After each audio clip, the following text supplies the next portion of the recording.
Bapak, Ibu, dan saudara dimanapun Anda semua berada, saya berharap bahwa kita semua di dalam keadaan yang sehat walafiat, tak kurang satu apapun, di bawah perlindungan Tuhan Yang Maha Kuasa.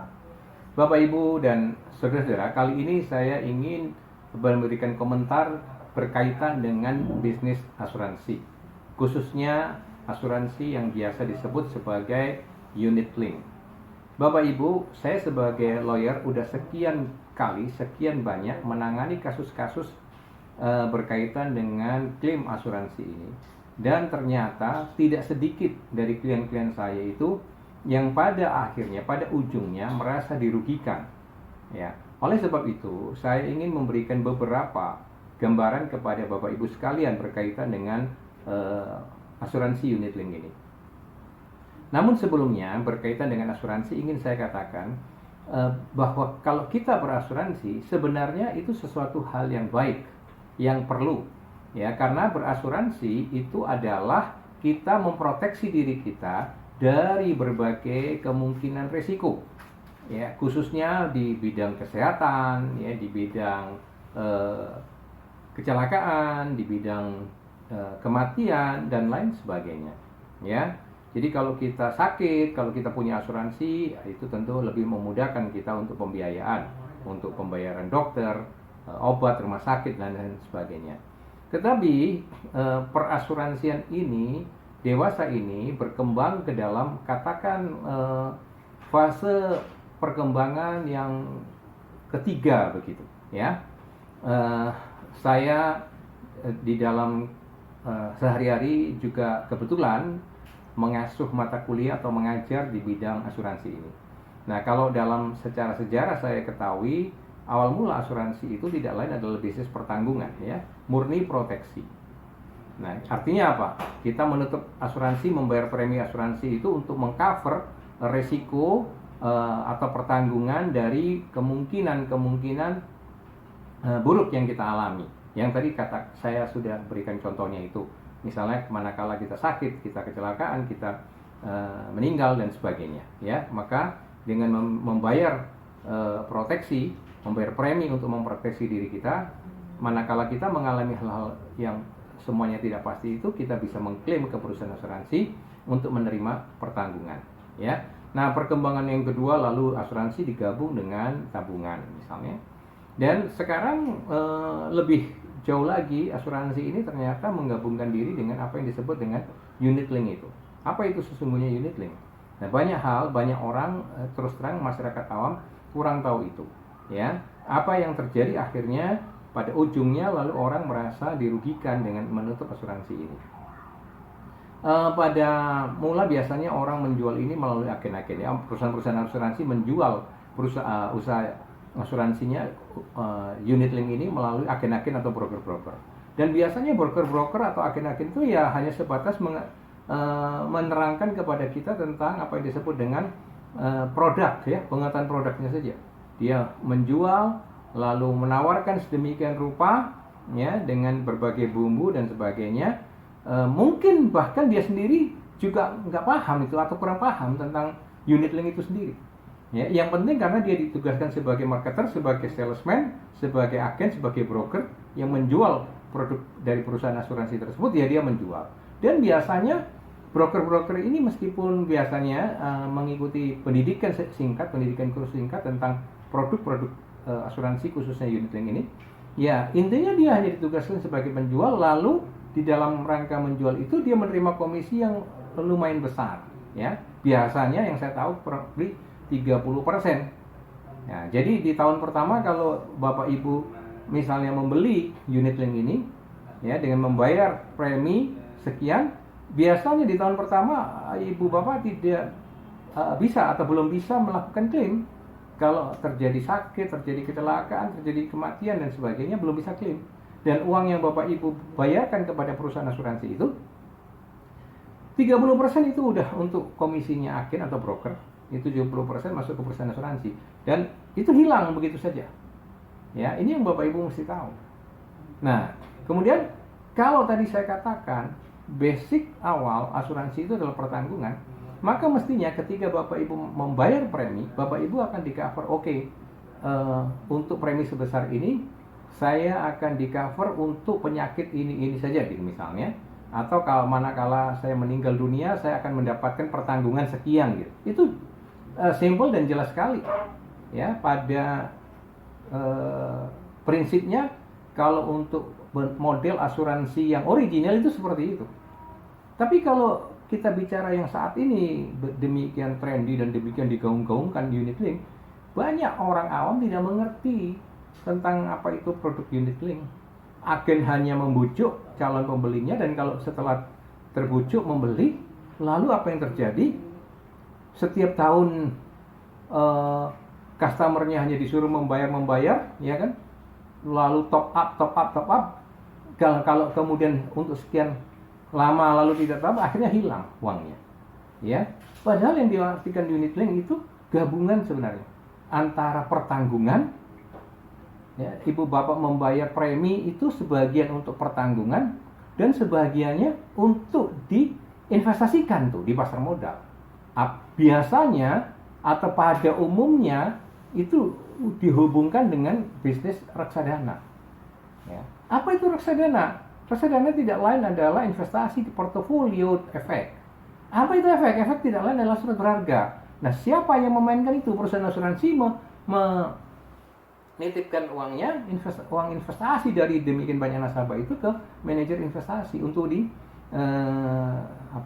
diberdayakan uang itu diputar, namanya di unit investasi yang disebut reksadana itu. Ya, yang tidak lain adalah itu portofolio efek, ya, kumpulan dari surat-surat berharga itu. Dan biasanya yang namanya reksadana itu adalah pendapatannya adalah bersifat tetap, ya. Tetapi yang terjadi sehari-hari di dalam konteks ini, Bapak Ibu seringkali nggak tahu itu uangnya berapa diinvestasikan di situ oleh siapa dan berapa banyak, gitu ya. Sehingga ujungnya hanya setiap tahun Bapak Ibu hanya dimintain top up. Gitu. Biasanya agen mengatakan nanti setelah sekian tahun Bapak Ibu sudah nggak bayar lagi. Ya. Tapi ujungnya kalau itu nggak dilakukan, ya hilang. Ya, pendapatan yang rutin, yang fixed income dan sebagainya tidak bisa, Bapak Ibu nggak terima itu. Ada begitu banyak, dan ujungnya apa yang terjadi? Yang dirugikan adalah pembeli, customer. Ya, dan ketika Bapak Ibu mengalami kebingungan, rugi, lalu mencari agen, ya agennya angkat tangan, lepas tangan, itu urusan perusahaan, silakan. Apalagi kalau yang di daerah dan sebagainya, itu hanya bisa diurus oleh kantor pusat. Ya, Bapak Ibu mencari tahu, mengklarifikasi saja susah. Biasanya harusnya pertanggungjawabannya itu kan diberikan report, ya, laporan-laporan tentang transaksi dan sebagainya, tapi belum tentu Bapak Ibu mengerti. Nah, pesan saya apa? Berasuransi baik boleh, tetapi manakala Bapak Ibu belum sungguh-sungguh memahami lebih dulu yang dinamakan produk unit link itu, janganlah terburu-buru cepat termakan oleh bujuk rayu dari agen atau broker asuransi. So, itu nanti ujungnya akan penyesalan, akan merugikan ibu bapak. Dan banyak peribahasa mengatakan penyesalan kemudian nggak berguna. Ya, kerugian ada di Bapak Ibu karena Bapak Ibu nggak mengerti sebenarnya sesungguhnya. Dan saya harus mengatakan terus terang, masyarakat Indonesia ini belum banyak yang mengerti yang disebut produk unit link itu. Nah, kalau Bapak Ibu mau berasuransi, maka perjelas dulu dari awal, ya, bahwa saya minta ditanggung misalnya saja kalau sakit penyakitnya A, B, C, D, E, gitu ya. Rumah sakitnya adalah kelas ini, kamarnya kelas ini, berapa premi saya, umur saya sekian, gitu ya, setahun berapa. Apakah pastikan dulu sejak saya membayar saya sudah berhak atas pertanggungan atau tidak. Minta itu tanda tangan di agen, minta konfirmasinya lebih dulu. Dan yang kedua, pesan saya, minta dulu perjanjian asuransinya. Biasanya ini bentuk-bentuk tricky dari perusahaan asuransi, ya. Itu ibu bapak diminta konfirmasi dulu, membayar dulu, baru nanti sekian lama dikirim itu perjanjiannya.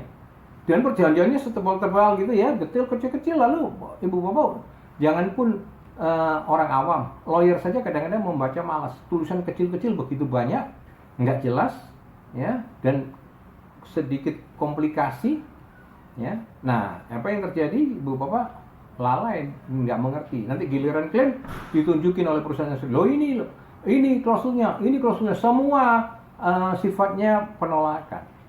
Ini penyakitnya, ini yang menjadikan nama jelek asuransi belum bisa hilang, ya, oleh karena hal-hal semacam ini. Jadi poin kedua adalah kalau sudah deal dengan agen atau broker yang jelas, misalnya umur Bapak Ibu sekian, jenis kelaminnya ini, saya membayar premi sekian setahun, oke, tapi tanggungannya penyakit adalah ini, rumah sakitnya kelasnya ini, kamarnya kelasnya ini, gitu misalnya, bikin jelas dulu semua. Ya, lalu saya minta draft perjanjiannya untuk saya pelajari, bener nggak yang sudah Ibu sepakati dengan agen atau broker ini masuk dalam perjanjian. Lalu hal-hal apa yang disyaratkan dikecualikan oleh perusahaan asuransi, misalnya. Itu satu hal. Jadi jelas dulu semua, ya. Nah, baru hal lain yang disebut unit link itu mintalah kejelasan di mana diinvestasikan, karena dana yang Ibu Bapak bayarkan itu Bapak Ibu nggak tahu lagi tuh dimasukkan, diinvestasikan di mana. Itu kan digabung dana nasabah itu sedemikian banyak nasabah, sedemikian besar dana yang dikolek oleh perusahaan asuransi itu digabung lalu dititipkan ke manajer investasi untuk dimainkan di portofolio efek. Lalu di mana sebenarnya dan bagaimana hasilnya nggak selalu Ibu Bapak tahu. Nah, itu harus perjelas, minta yang jelas di mana manajer investasi apa, laporannya harus jelas, berapa porsi antara premi dan investasi. Ya, uang yang Ibu Bapak bayar itu harus jelas. Berapa persen untuk membayar premi pertanggungan, berapa persen yang diinvestasikan. Ya, itu yang ketiga. Jadi dan kemudian komplikasi di dalam unit link ini lalu biasanya jenis penyakit ini lalu nanti ada ridernya atau ada tambahan-tambahan jenis penyakit ini tambah preminya dan seterusnya dan sebagainya. Jadi saya mau mengatakan begini, investasi atau ikut asuransi unit link itu relatif komplikasi, ya, relatif kompleks. Karena itu seyogyanya sebelum menutup asuransi unit link, Bapak Ibu jangan segan-segan berkonsultasi dulu dengan lawyer yang mengerti soal asuransi. Ini penting. Saya menganjurkan lebih baik Bapak Ibu itu membayar sedikit honor, sedikit fee untuk lawyer asuransi yang mengerti asuransi, ya, tetapi untuk keselamatan ke depan, daripada Bapak Ibu terlalu gampang, terlalu cepat mau terbujuk oleh agen atau broker asuransi, main tutup, main mau bayar, tetapi nanti setelah tahun kedua, ketiga dan seterusnya, Ibu Bapak yang menyesal dan rugi. Ya, ini sudah banyak klien-klien yang saya tangani mengalami penyesalan kerugian seperti itu.